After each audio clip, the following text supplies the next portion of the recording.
Today, we're talking about the gene keys, specifically the core wound in your child's gene keys chart, and how understanding this can help you guide your child's emotional development and growth.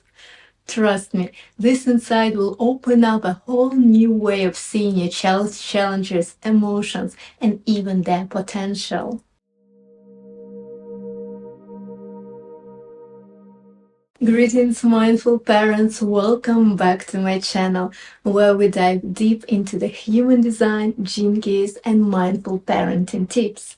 If you are a parent who's always searching for ways to better understand and support your child, today's video is going to blow your mind. For those of you who do not know me, my name is Lakshmi. I'm an energy healer medium, gene keys guide, author of children's book about meditation, The Myth of the Nymphs, and developer of Rise and Shine Meditations app.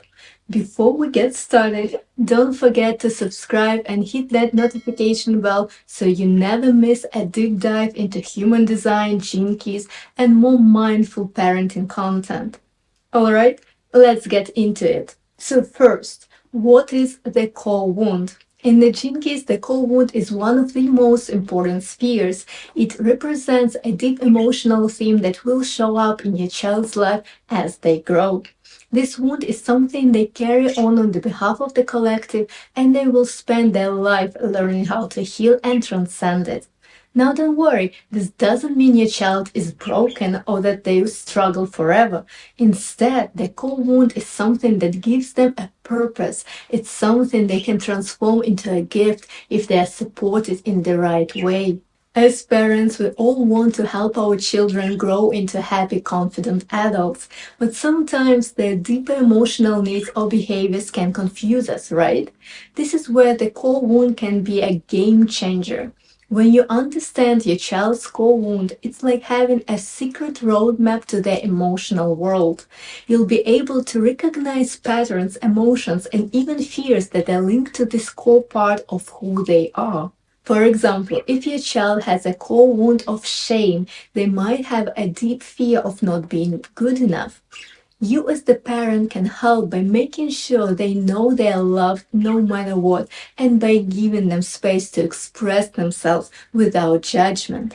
Understanding this early on helps you support them in a way that actually addresses their deepest needs. Alright, now let's talk about the lines of the core wound. Each child's core wound is linked to a specific line number from 1 to 6, and each line shows how that wound might play out in their life. You can find this number by looking at the sphere of his core. You will see the number of its gene keys, and line number is the number from 1 to 6 after the decimal.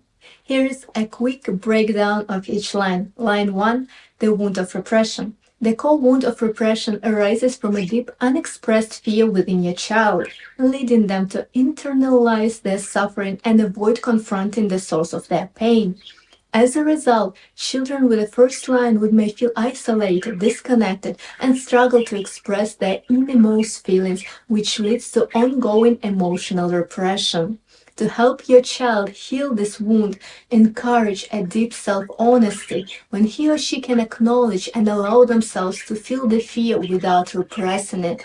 By witnessing and accepting the fear without judgment, your child can unlock their emotional blocks and begin a transformative process of inner growth. Line 2, the wound of denial. The second line core wound is rooted in denial, which prevents your children from looking inward at their suffering, instead projecting their pain and anger onto others. As a result, children with a second line wound struggle with uncontrollable emotions, especially anger, which can cause conflict in their relationships with their siblings and classmates. They often feel overwhelmed and blame others for their internal struggles, leading to a cycle of outward projection and denial. Healing comes from recognizing and acknowledging this denial. Help and show your child how to contemplate the shadow of the core wound, that they can see its impact on their behavior. Ask them leading questions, or you can support them by gently helping them to talk about their feelings without pushing too hard. This transformation leads to greater ease, allowing anger to be expressed creatively and fostering deep compassion for others. Line 3, the wound of shame. The third line core wound stems from shame, often leading to self-loathing and feeling of unworthiness. In response, children with this wound keep themselves excessively busy, using distractions to avoid confronting their shame. They may become overly obsessed with proving their worth, which prevents them from forming deep, intimate relationships and sharing their vulnerability with others. Healing begins when they slow down and allow themselves to feel their shame, recognizing that it is a universal experience. By embracing their vulnerability and sharing it with loved ones, they can transform their shame into deep, authentic humor and compassion, creating a more fulfilling connection with themselves and others. Here, teach your children how to love on themselves, especially if they fail or made a mistake. Line 4, the wound of rejection. The fourth line, core wound, is rooted in the fear of rejection and abandonment, which stems from a deep-seated lack of self-love. Children with this line may fear being left out or unloved. As a result, children with this wound may build emotional armor to protect themselves from pain, sometimes rejecting others before they can be rejected. This fear creates tension and makes forming deep, open relationships difficult, as they may unconsciously push others away. Healing involves softening their heart and practices self-gentleness. As a parent, make sure they feel included and loved no matter what, whether they succeed or fail. This transformation leads to more authentic relationships with their family members and classmates and a deep sense of joy and connection through gentleness. Line 5, the wound of guilt. The fifth line, core wound, revolves around guilt and power struggles where children feel pressure to meet others' expectations or rebel against them, leading to internal conflict and resentment. Children with a line 5 wound may feel responsible for things going wrong, even when it's not their fault. Many fifth-line children struggle with the pressure and end up distancing themselves from connecting with others or living with the lingering guilt and regret. You can help them by showing that they don't need to carry the weight of the world on their shoulders. Healing involves embracing the power of forgiveness. By recognizing that this guilt is not personal but a collective wound, children can learn to forgive others and themselves. This practice of forgiveness opens up space for love and joy, allowing the fifth line to move beyond resentment and tap into their true capacity for connection and positive influence. Line 6, the wound of separation. The sixth line wound stems from a deep sense of separation from others and existence, often rooted in early childhood for highly sensitive individuals. This disconnection makes them feel misunderstood and isolated. Those with this wound often feel aloof and struggle with deep connection due to a sense of exclusion and loneliness. They need to know it's okay to feel different and that being unique is a strength, not a weakness. Healing comes through a deep self-care, rekindling their heart and learning to care for themselves, others, and the planet. This allows them to transform from feeling separate to find unity and purpose, ultimately playing a role in humanity's greater transformation. Okay, now that we know about the lines, how can we use this knowledge to support our kids? The first step is creating an open and safe space for your child to express their emotions. If they're feeling insecure or rejected, let them know that their feelings are valid. Ask them questions like, "How are you feeling today?" or "Is something on your mind?" Remember that your child's core wound will show up again and again as they grow.